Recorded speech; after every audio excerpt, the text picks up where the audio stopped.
அங்கே இருக்கும் அனைத்தும் நம்முடைய இயல்பாகணும். It should become your nature, it should become your habit. அப்போது வரைக்கும் உங்களுக்கு கஷ்டமா தான் இருக்கும். அதற்காக மை டியர் ஃப்ரெண்ட்ஸ், ஏதாவது ஒரு முடிவு எடுத்தால் உங்களுடைய மனம் உங்களுடைய உடல் ரெண்டும் அந்த முடிவுக்கு சம்பந்தப்பட்ட சூழ்நிலைகளுக்கு எல்லாத்துக்குமே அட்ஜஸ்ட் ஆகணும் அப்படின்னா சில நாள் ஆகும். அப்போது வரைக்கும் திரும்பி பார்க்காமல் பழைய இயல்புக்கு வரக்கூடாது. அதுதான் முக்கியமான விஷயம். டிரான்ஸ்ஃபர்மேஷன் என்பது உடனே கிடைக்கும்.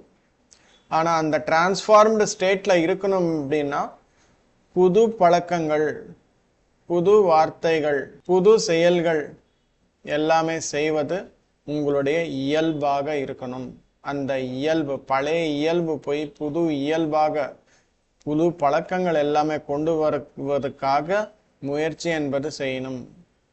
அப்போ உங்களுக்கு தேவையான அனைத்தும் கிடைக்கும். மை டியர் ஃப்ரெண்ட்ஸ், நம்முடைய பிரெயின் ரீவைர் ஆகணும். எதுக்காக ரீவைர் ஆகணும் அப்படின்னா பழக்கங்கள் எல்லாமே மாறணும் தானே. நம்முடைய பிரெயினுக்கு பழைய பழக்கங்களுக்கு எல்லாத்துக்குமே அட்ஜஸ்ட் ஆயிருக்கும்.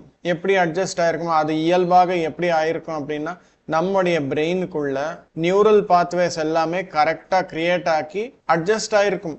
அதுதான் நம்முடைய இயல்பு. புது பழக்கங்களுக்கு எல்லாத்துக்குமே இந்த புது நியூரல் பாத்வேஸ் எல்லாமே கிரியேட் ஆகணும் அப்படின்னா நம்முடைய முடிவு எவ்வளோ சக்தி வாய்ந்ததாக இருக்குமோ, எவ்வளோ பவர்ஃபுல்லாக இருக்குமோ அவ்வளோ சீக்கிரமா அந்த புது நியூரல் பாத்வேஸ் அப்படின்றது ஃபார்ம் ஆகும்.